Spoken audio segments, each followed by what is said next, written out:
warahmatullahi wabarakatuh. Alhamdulillahirabbil alamin. Allahumma shalli wa sallim wa barik ala sayyidina Muhammad wa ala alihi sahbihi ajmain. Allahumma rabbi shrahli sadri wa yassir li amri wahlul 'uqdatam min lisani yafqahu qawli. Amma ba'd. Perkenalkan, saya Safira Ramadhani dari kelas D 2019, jurusan Pendidikan Agama Islam, Fakultas Agama Islam, Universitas Muhammadiyah Yogyakarta. Dalam video pembelajaran kali ini, topik yang akan kita bahas ialah terkait sirah tanah Palestina. Baik, langsung saja. Mengapa penting bagi kita untuk peduli pada Palestina? Pertama-tama, saya akan memaparkan sejarah Palestina terlebih dahulu. Palestina merupakan sebuah negara di kawasan Timur Tengah, yang berarti negeri orang-orang Filistin. Negara ini mempunyai sejarah panjang bagi agama Yahudi, Kristen, dan Islam. Di dalamnya terdapat Baitul Maqdis, yang disucikan bagi tiga agama tersebut. Palestina disebut juga Kan'an. Sejak lebih dari 4.000 tahun, orang-orang Kan'an telah hidup di Palestina. Mereka membangun kota dan istana, namun malangnya mereka menjadi penyembah berhala. Negeri ini menjadi tempat turunnya nabi-nabi yang mulia, semisal Nabi Ibrahim, Ishak alaihissalam, Yakub alaihissalam, Daud alaihissalam, Sulaiman alaihissalam, Isa alaihissalam, dan lain-lain. Sebagaimana yang kita ketahui dari sejarah bahwa yang pertama kali membangun Baitul Maqdis adalah kaum Yabusiyun, yaitu sebuah kabilah Arab zaman dahulu yang bermigrasi dari semenanjung Arab bersama suku Kan'an sekitar 30 abad sebelum Masehi. Baitul Maqdis ini dahulunya bernama Ur Syalim atau kota Syalim, dan Syalim adalah nama dari Tuhan orang-orang Yabusiyun. Kata Ursi adalah untuk mengabadikan nama kabilah mereka Yabus, dan nama ini juga tertera dalam kitab Taurat. Sebelum kota ini ditakluki oleh kaum muslimin di masa Umar bin Khattab, ia bernama Elia, dan orang Islam menamakannya Baitul Maqdis atau lebih dikenal dengan nama Al-Quds. Lalu selama berabad-abad Baitul Maqdis dan Palestina didiami oleh orang Arab, Kan'an, dan sebagainya. Selanjutnya, Palestina di bawah pemerintahan umat Islam. Palestina ditaklukkan oleh Umar bin Khattab radhiyallahu anhu, yaitu khalifah kedua tahun 15 Hijriah. Ketika memasuki Yerusalem, toleransi, kebijaksanaan, dan kebaikan yang ditujukannya kepada penduduk daerah ini tanpa membeda-bedakan agama mereka, menandai awal dari sebuah zaman baru yang indah. Jadi, setelah Nabi Muhammad SAW wafat pada tahun 632 Masehi, ekspansi keluar semenanjung Arabia dilakukan para khalifahnya. Tanah Palestina ditaklukkan pada masa Abu Bakar As-Siddiq, Amr bin As, setelah menaklukkan Gaza atau Mesir, secara berturut-turut menaklukkan Samara, Irak, Nablus, Lut, dan daerah sekitarnya, Jubna, Awamas, Bait Iblis atau Arab Saudi, Yafa, dan Rafah. Abu Ubaidah pada masa Khalifah Umar bin Khattab pada 634 sampai 644 Masehi berhasil menaklukkan Elia, sebutan Yerusalem pada masa itu. Dan umat Islam tidak menerima penyerahan Baitul Maqdis dari orang-orang Yahudi. Dan bahkan ketika itu tidak ada satu orang Yahudi pun yang terdapat di sana. Hal ini karena orang-orang Romawi telah melarang keberadaan orang-orang Yahudi di Palestina sejak 4 abad sebelumnya.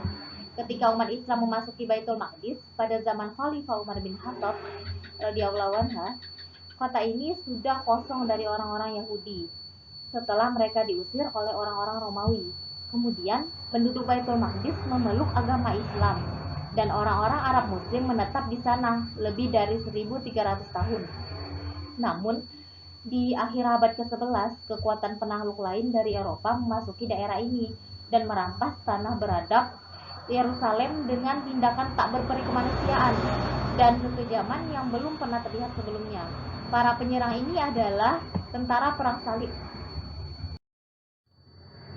Karena itu, muncullah Perang Salib. Ketika tentara Perang Salib masuk ke dalam, mereka melakukan pembantaian yang sadis. Seluruh umat Islam dan Yahudi dibantai dengan pedang. Dalam perkataan seorang ahli sejarah, mereka membunuh semua orang Saracen dan Turki yang mereka temui, pria maupun wanita. Dalam 2 hari, tentara perang salib membunuh sekitar 40.000 orang Islam dengan cara tak berperi kemanusiaan. Palestina dikuasai tentara salib selama kurang lebih 90 tahun, dari tahun 1097 sampai 1187. Ketika itu dunia Islam mengalami masa disintegrasi atau perpecahan, sehingga Palestina pernah berkali-kali menjadi arena perang salib. Tentara perang salib menjadikan Yerusalem sebagai ibu kota mereka dan mendirikan kerajaan Katolik yang terbentang dari Palestina hingga Antakya. Namun, pemerintahan mereka berumur pendek karena Salahuddin mengumpulkan seluruh kerajaan Islam di bawah benderanya dalam suatu perang suci yang mengalahkan tentara perang salib dalam pertempuran Hattin pada tahun 1187. Setelah pertempuran ini, dua pemimpin tentara perang salib, Reinaud dari Catiline dan Raja Gai, dibawa ke hadapan Salahuddin. Beliau menghukum mati Reinaud dari Catiline yang telah begitu keji karena kekejamannya yang hebat yang ia lakukan kepada orang-orang Islam, namun membiarkan Raja Gai pergi karena ia tidak melakukan kekejaman yang serupa. Sekali lagi, Palestina menyaksikan arti keadilan yang sebenarnya. Selanjutnya, Palestina di bawah kekuasaan Salahuddin Al-Ayyubi. Pada tanggal 2 Oktober 1187, Salahuddin dan tentaranya memasuki Yerusalem sebagai penakluk, dan selama 800 tahun berikutnya, Yerusalem tetap menjadi kota muslim. Salahuddin menepati janjinya dan menaklukkan kota tersebut menurut ajaran Islam yang murni dan paling tinggi. Dia tidak berdendam untuk membalas pembantaian tahun 1099 yang dilakukan tentara salib sebelumnya, seperti yang Al-Quran anjurkan dalam surat An-Nahl ayat 127 tentang kesabaran menghadapi kaum kafir. Dan sekarang, karena permusuhan dihentikan, ia menghentikan pembunuhan. Nah, berbanding terbalik dengan pembebasan tentara perang salib, Salahuddin sama sekali tidak menyentuh seorang Nasrani pun di kota tersebut, sehingga menyingkirkan rasa takut mereka bahwa mereka semua akan dibantai. Ia hanya memerintahkan semua umat Nasrani Latin atau Katolik untuk meninggalkan Yerusalem. Umat Nasrani Ortodoks yang bukan tentara perang salib pun dibiarkan tinggal dan beribadah menurut keyakinannya. Tidak ada satu orang Kristen pun yang dibunuh dan tidak ada perampasan. Bahkan jumlah tebusan pun disengaja sangat rendah. Kekejaman tentara perang salib dan keadilan orang-orang Islam sekali lagi terungkap sebagai kebenaran sejarah. Selanjutnya, Palestina di bawah khilafah Turki Utsmaniyah. Pemerintahan Ottoman di Palestina pun dimulai. Yerusalem, pusat tiga agama, mengalami masa stabilitas terpanjang dalam sejarahnya di bawah Ottoman. Ketika kedamaian, kejayaan, dan kesejahteraan berkuasa di sana dan di seluruh kesultanan. Umat Nasrani, Yahudi, dan Muslim dengan berbagai golongannya beribadah menurut yang mereka sukai, dihormati keyakinannya, dan mengikuti kebiasaan dan tradisi mereka sendiri. Ini dimungkinkan karena Ottoman memerintah dengan keyakinan bahwa membawa keteraturan, keadilan, kedamaian, kesejahteraan, dan toleransi kepada daerah mereka adalah sebuah kewajiban suci.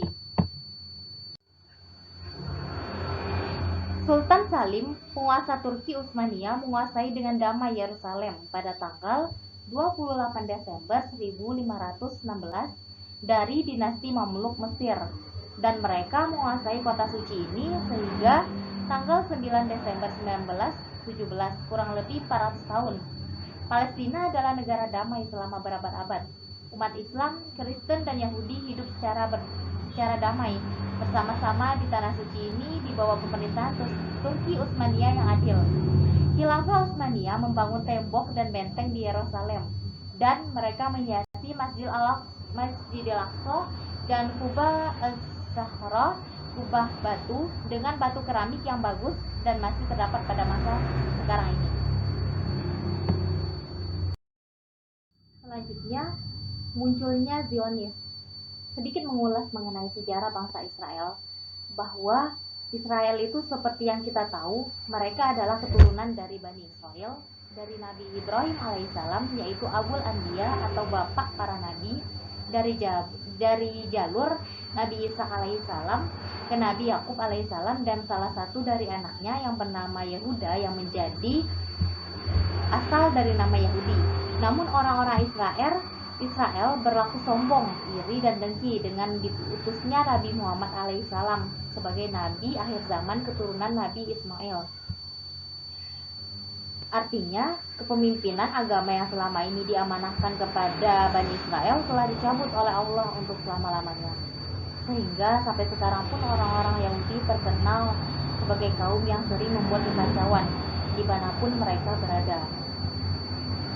Zionis membentuk kelompok teroris untuk melawan orang-orang Palestina, dan segera setelahnya mulai menyerang orang-orang Inggris pula.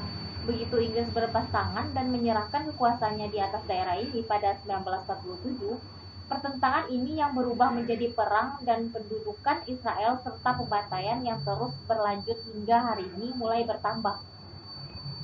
Amma ba'd, pada tahun 1917, Inggris merebut tanah Palestina dari pendudukan orang Turki Utsmani, sehingga periode antara abad ke-18 sampai abad ke-20 merupakan masa perubahan dramatis bagi Palestina. Perubahan tersebut disebabkan oleh beberapa faktor. Yang pertama, penetrasi atau semacam penerobosan bangsa asing dan keterlibatan mereka dalam urusan internal menjadikan Palestina arena persaingan antara kekuatan Eropa. Yang kedua, pertambahan penduduk meledak dengan emigrasi Yahudi Eropa secara besar-besaran sebagai akibat penindasan terhadap mereka di Eropa Timur, dan munculnya ideologi Zionisme, yaitu sebuah gerakan nasional orang Yahudi yang menginginkan terciptanya tanah air Yahudi, yaitu tanah Israel. Yang ketiga, sekarang terdapat penetrasi dari Amerika Serikat dan PBB yang semua kebijakannya akan selalu menguntungkan Israel, yang mendorong dirinya negara Israel dan menguasai seluruh Palestina. Yang keempat, semua perlawanan menentang Zionis adalah teroris. Sementara Zionis adalah teroris sebenarnya. Bahkan sekarang ini, pembunuhan, penangkapan, pengusiran, serta penghancuran tempat-tempat tinggal oleh tentara Zionis bisa terjadi setiap hari. Bahkan di dalam negara Zionis Israel sendiri terdapat 68% penduduk yang berasal dari kelompok Yahudi Oriental, yaitu mereka yang berasal dari negara-negara miskin, bahkan dikuasai oleh rezim yang buruk. Orang-orang Yahudi Oriental ini memiliki status sosial ekonomi yang sangat genting. Bisa dibilang mereka hanya sedikit lebih baik dari orang-orang Palestina. Seorang Yahudi dari Irak, Maroko, dan Yaman dianggap sebagai orang Arab yang memeluk agama Yahudi. Dalam adat istiadat, kebiasaan, dan penampilan, mereka mirip seperti orang-orang Kristen dan Muslim. Mereka juga mengalami diskriminasi karena kaum Zionis yang terus berupaya mengobarkan kebencian rasial terhadap orang Palestina pada Yahudi Oriental. Mengulik sedikit tentang Masjidil Aqsa, kota Baitul Maqdis atau Yerusalem, tempat Masjidil Aqsa berada, adalah kota yang amat dihormati oleh penganut tiga agama langit, Islam, Kristen, dan Yahudi. Bagi umat Islam, Masjidil Aqsa adalah kiblat pertama umat Islam, tempat Nabi Muhammad SAW melakukan perjalanan Mi'raj ke langit. 16 bulan Nabi Muhammad SAW sholat menghadap ke Al-Aqsa. Masjidil Aqsa adalah masjid tertua kedua dalam Islam setelah Ka'bah di Mekah, dan ia adalah masjid suci yang ketiga setelah Masjidil Haram dan Masjid Madinah Al-Munawwarah. Dan ini adalah gambaran Masjidil Aqsa dan Masjid Qubatus Sokhro, Batu Karang. Mengapa disebut sebagai Masjid Qubatus Sokhro atau Batu Karang? Karena di dalam masjid inilah terdapat As-Sokhro atau Batu Karang, tempat dimulainya Mi'raj Rasulullah SAW. Masjid yang suci ini sekarang dijajah oleh Zionis Israel sejak 1967. Berbagai macam penistaan terhadap masjid ini terus dilakukan. Masjid ini pernah dibakar tahun 1969. Usaha meruntuhkan bangunan ini tidak pernah berhenti, di antaranya dengan menggali terowongan-terowongan di bawahnya. Baitul Maqdis tidak ada artinya apabila Masjidil Aqsa telah lenyap. Tidak ada artinya Palestina apabila Masjidil Aqsa dirampas. Sebagaimana dalam Al-Quran dan hadis digambarkan keistimewaan Masjidil Aqsa. Dalam surat Al-Isra ayat 1 yang artinya, Maha suci Allah yang telah memperjalankan hambanya pada suatu malam dari Masjidil Haram ke Masjidil Aqsa yang telah kami berkahi sekelilingnya agar kami memperlihatkan kepadanya sebagian tanda-tanda kebesaran kami. Sesungguhnya dia adalah Maha mendengar lagi Maha melihat. Dan dalam hadis riwayat Bukhari nomor 1122 bahwa tidaklah ditekankan untuk berziarah kecuali untuk mengunjungi 3 masjid, Masjidil Haram, Masjid Rasulullah SAW yaitu Masjid Nabawi dan Masjidil Aqsa. Dan ini adalah sebuah pernyataan dari Recep Tayyip Erdogan tentang Palestina. Beliau berkata, tidak perlu menjadi muslim untuk membantu Palestina, cukup kau menjadi manusia. Al-Aqsa, bagian dari Palestina, menunggu tangan seluruh umat manusia, khususnya umat Islam di seluruh dunia. Karena tanah ini merupakan tanggung jawab setiap manusia yang masih memiliki hati nurani. Naam, sekian pemaparan dari saya tentang alasan mengapa penting bagi kita untuk peduli terhadap Palestina. Jazakumullah khairan. Kip hamasah, istiqomah. Assalamualaikum warahmatullahi wabarakatuh.